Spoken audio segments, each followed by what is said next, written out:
Okay, so I've just seen Trainwreck, and so now I'm going to give you guys a review on it so that you can decide if you want to save your money or go see it in theaters. So Trainwreck has Amy Schumer in it, who also wrote the movie, and then it's also got Bill Hader in it, and from Saturday Night Live, and Brie Larson. So basically what Trainwreck is about is pretty much what the trailers show. So Amy Schumer's character, her father cheated on their mom, and so they split up. And when he was explaining to his girls why they split up, he basically tells them, well, no, he does. He tells them that monogamy is for suckers and that nobody can be in love with one person forever and stay faithful and blah, blah, blah, blah. So the sister sort of, she goes off the complete opposite direction, and she decides that she's going to be committed, she's going to stay monogamous, she's going to start a family, she's going to do all these things, presumably quite young.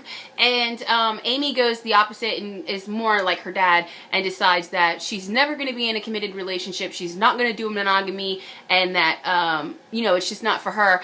She even goes as far as to think that even if you are in a committed relationship, you don't really have to be monogamous.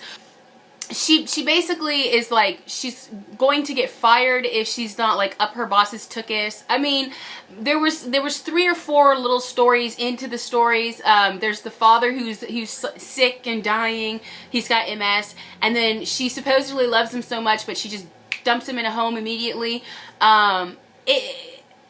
I just didn't resonate with this movie very well. And then of course at the end, you know, she falls in love with Bill Hader and he falls in love with her, yada yada yada yada. She's changed and finds how, you know, love heals all, which you knew was coming. You knew it was going to be a cheesy ending.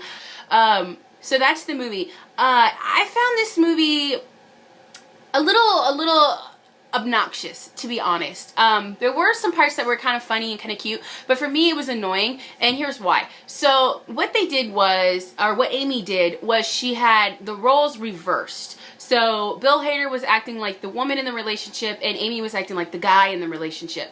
And generally when you watch a movie where she's got the male mindset and he's got the female mindset, it's either a hit or a miss. It's either going to be really cute and really funny, or it's just going to be, you know, she's just a slut and he's just, you know, a whiny little twat.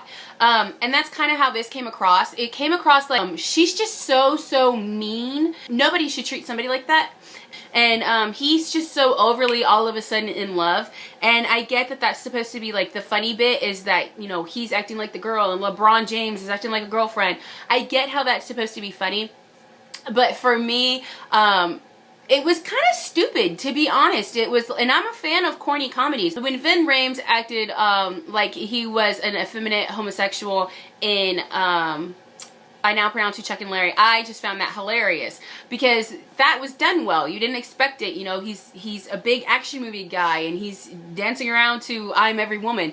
That's funny. To watch LeBron James go, oh girl, like, that's just not funny to me.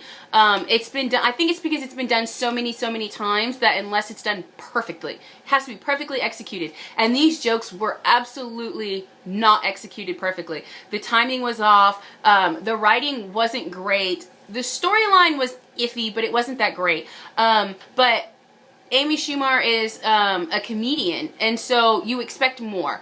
Bill Hader is a comedian. Now, granted, he only has 2 characters, but I just didn't think that this movie was worth it, honestly. If you can find it at Redbox, I think, you know, go ahead and check it out at Redbox. It's only $1.50. It's not going to be out for a couple months.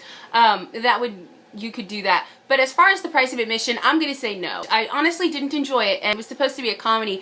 I don't think it was a comedy. The jokes weren't really jokes. They weren't funny. Anyway, so I didn't enjoy it. I didn't think it was very funny. I thought that the jokes fell flat. So that's it. I'm going to go ahead and I'm going to give this, I gotta give it a thumb down. I wouldn't Redbox it, honestly, but I just thought if I hadn't seen it, maybe I would Redbox it. So I guess it's worth Redbox. It's definitely not worth $5 for admission or to have. So with that being said, the council has spoken. Bye, kids.